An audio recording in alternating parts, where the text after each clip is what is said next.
Hey dude, you want to play some video games?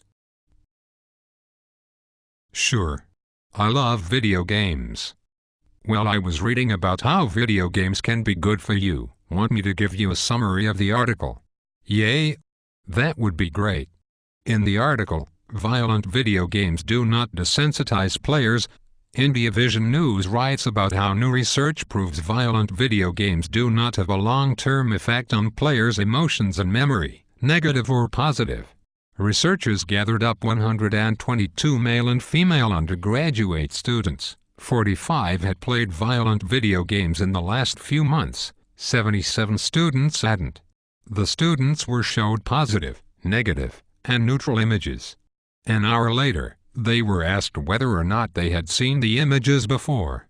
The researchers thought that video game players would be less sensitive to the negative images and therefore show reduced memory for these materials.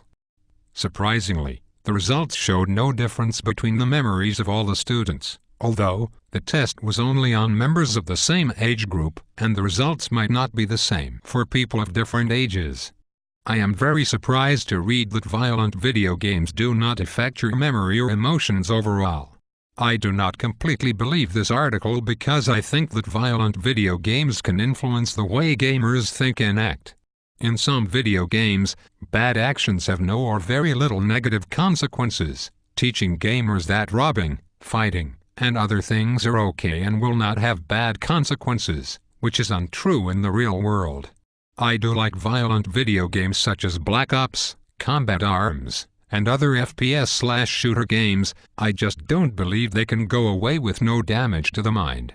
Well, whatever, let's go play. I'm with you on that one.